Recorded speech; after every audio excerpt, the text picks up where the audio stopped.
All right. Hi, everyone. Welcome back to Tea of Austerity. Just give me a second. Let me have a sip. This will be a fun talk. Last episode, we talked about the difference between environment and the self. While it's interesting, this one we will talk about actually how do we perceive ourselves? What are the characteristics that will allow us to maximize our time and the way we look at ourselves? What do I mean?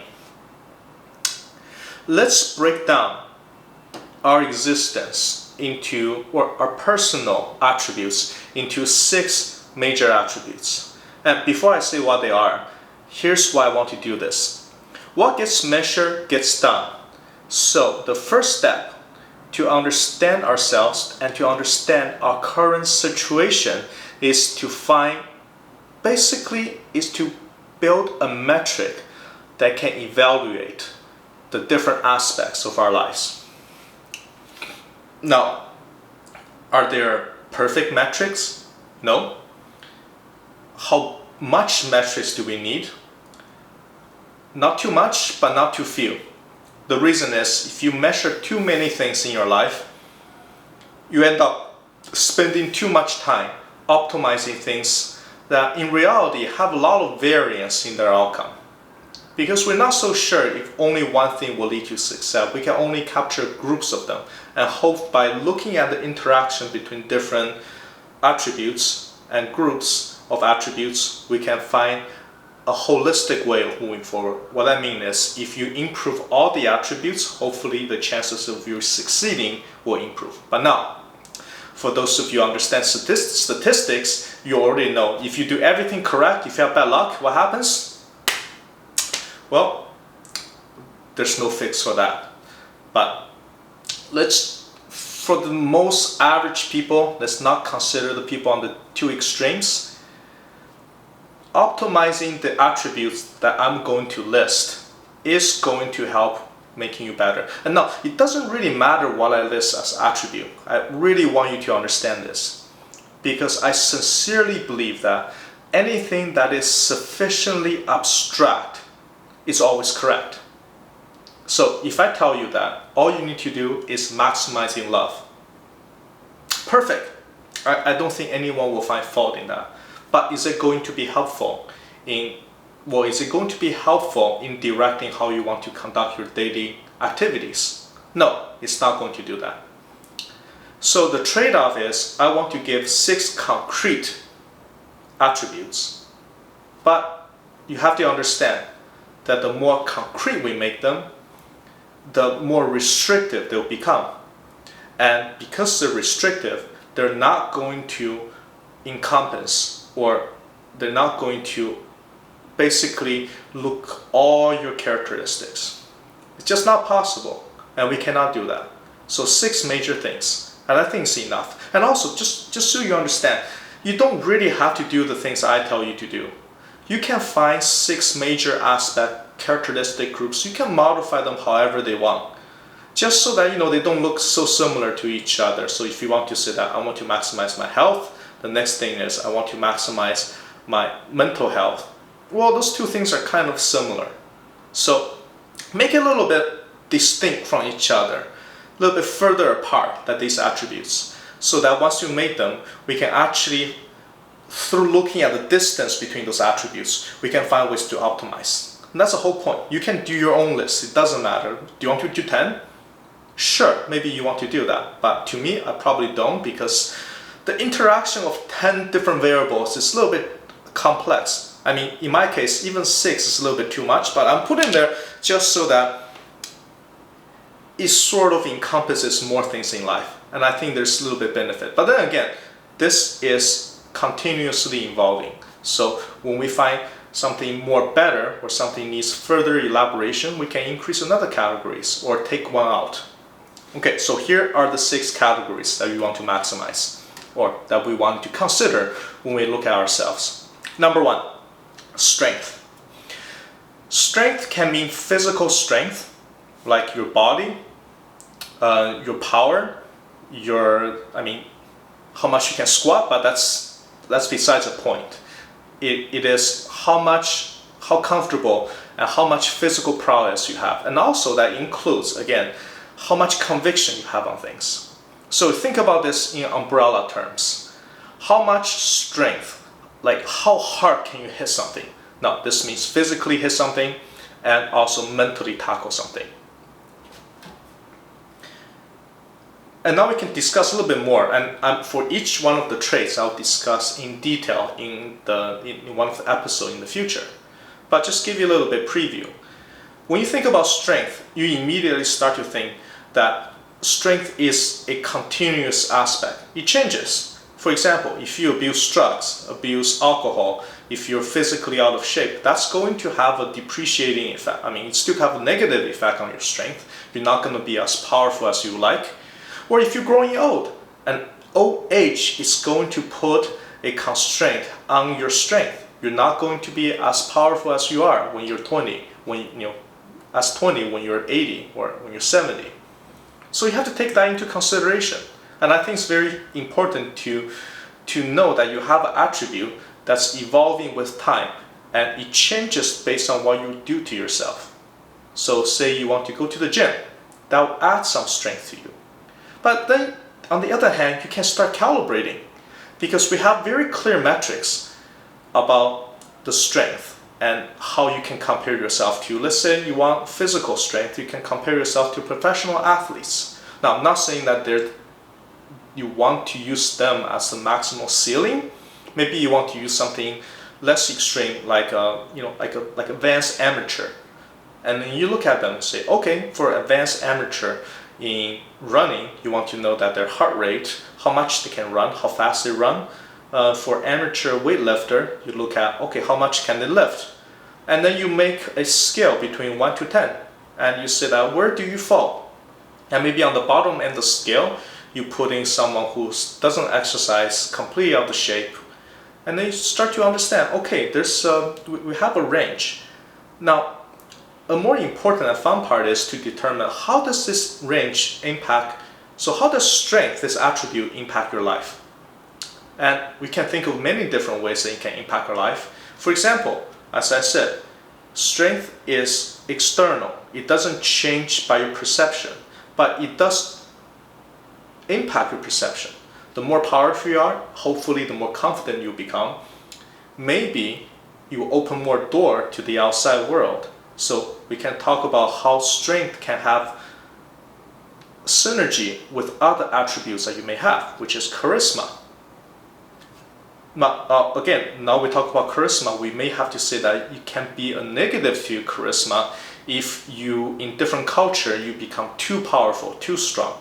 And that is something you also need to consider. So just don't be so hard fixated on something. I think that you just need to optimize one thing that you be good, because it does have intricate interplay between other attributes.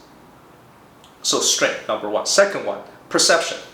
Or we can say that how flexible you are, how malleable you are. And that's a strength much different from, that's an attribute much different from your strength. So when we think about how malleable, how perceptive, or how open you are to things, this can mean that how adaptive you are to the changing environment, or how much you can take in more information, how, just in general, how comfortable are you with change. And I mean, if you physically can think about how flexible you are, how much can you bend. And I think this is also a very important attribute that people need to actually measure. With age, everyone is going to be less flexible. And that's for fact. You know, old people, they are stubborn. They have a way that they think the world is supposed to work, and they hold on tight to that ideal.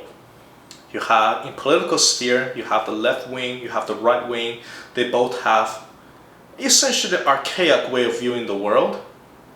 And that's inflexibility. Something they look as new, becoming threatening to their existence, really, to the idea of how they construct the world.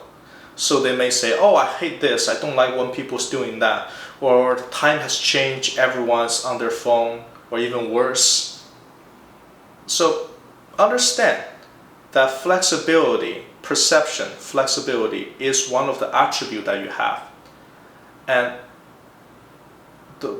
I will say this, the more open you are to things, the better you are. Doesn't necessarily mean that you're going to do it, but it does mean that you're able to identify the changes in trend, and you don't let your own, essentially own deep-rooted bias stopping you from exploring the new things that's about to come. So keep open-minded. And I know it's not easy, and just like strength, with time, that will just go down like this. And in the later episodes, we'll talk about what are the ways you can find in yourself that you can embrace change, embrace malleability. And again, I have to be really careful to not make this into too political. Right wing and left wing, none of them is about change. They all have their ideal. Embracing a right wing ideal as a left winger can mean that you have a flexible mind. And embracing a left wing idea as a right winger can also improve your flexibility. So just keep that in mind. So a simple exercise you want to do is think about something you absolutely hate. You think people are just out of their mind. And try to be an advocate for it. Try to use their idea. Push it. They want to push it. You say this to yourself. Whatever social experiment people are doing, whatever cultural war they're doing, you say this. They're not doing it hard enough. Let me go there and amp it up 10 times. And better yet, don't walk backwards. That's also a very important thing about perception is, if you rely on history, that's just dull. You're like a stone. No. Evolve. That's all I have to say. So now you have perception. Now let's go to the third one.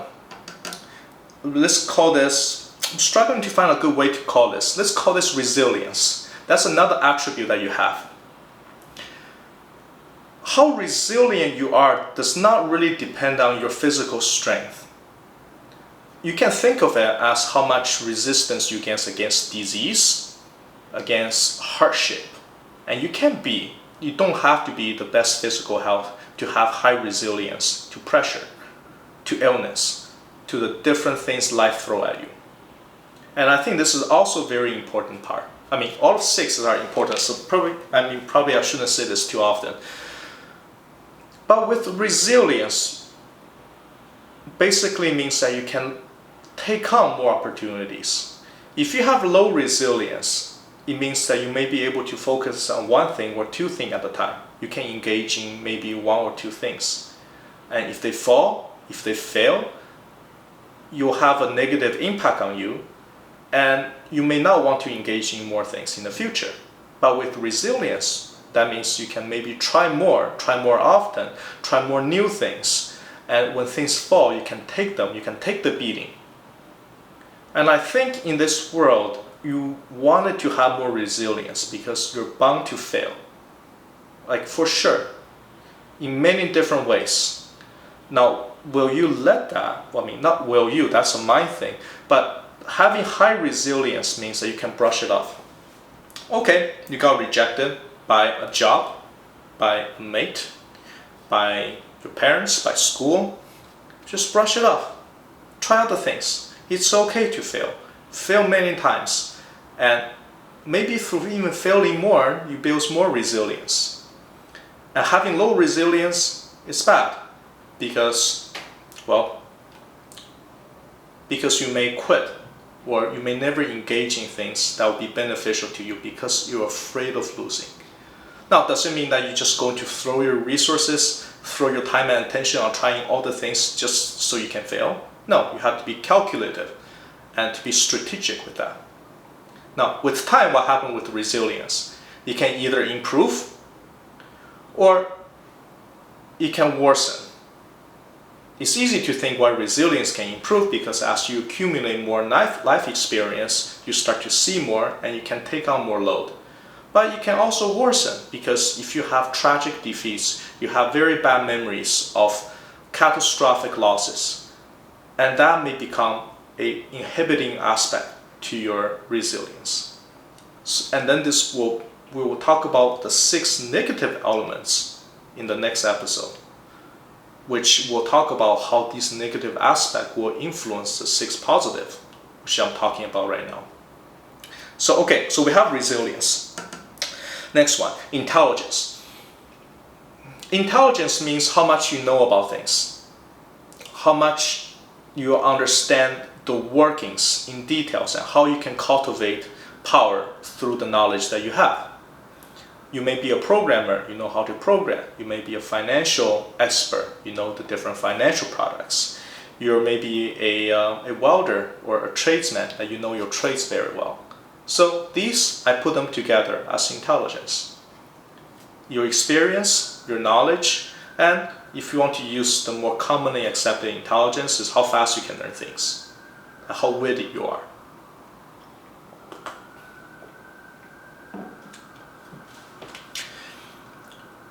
We know intelligence probably decreases with time. Or, some psychologists will say that you develop a different form of intelligence. But that's okay. That's not what we wanted to, not the essence of the discussion.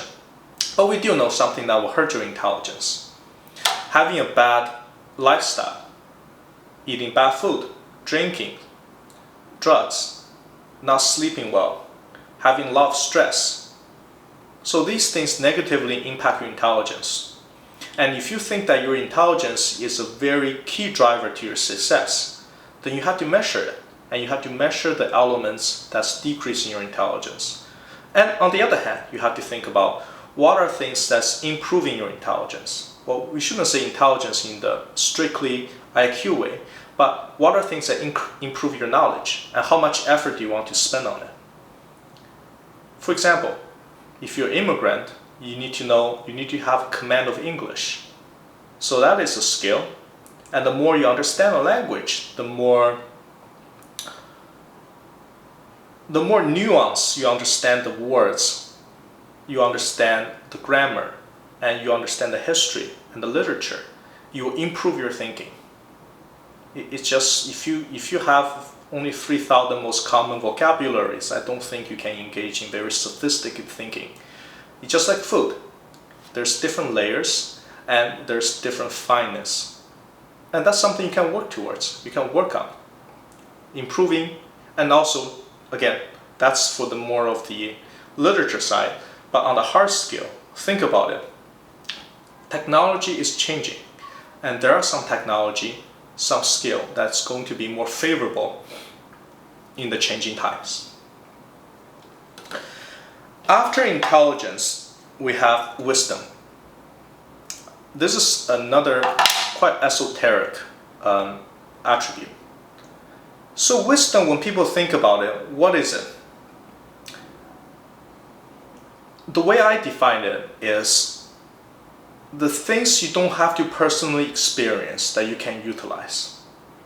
So the best way to say this is, can you understand, or can you take other people's failure and then condense them, so you don't have to personally try and fall into the same ditch to learn the experience. It's easier said than done, and that's why it's really hard to measure. Because you can read 100 books about history, 100 books, 100 bibliography, and you can understand 100 greatest person and how they think through, or how they encounter and how they solve different issues. But that doesn't mean when you encounter something similar, you're able to apply that to yourself. And unfortunately, what most likely to happen is people really need to see, really need to make their own bed at laying it. And it applies to me, applies to you. Unfortunately, sometimes we think that the life that's worth living is the life that we ought to try. And sometimes trying those means you are repeating the mistakes that's made by other people. So there's a trade-off. How much do you want to fail? I think we can make that a little bit of a fun stretch. And how much you want to actually live. You cannot live completely from reading the book and live a perfect moral life. No, you have to experience. But that does not mean that you have to commit every moral sin that will wreck you in the future. Oh yeah, and that's something I need to bring up. Being a moral person is being smart, or not smart, having wisdom. And to tell you the truth, I don't understand this. I don't understand why being moral will improve wisdom. But I think of all the books I read, you know what? That's the aspect of wisdom.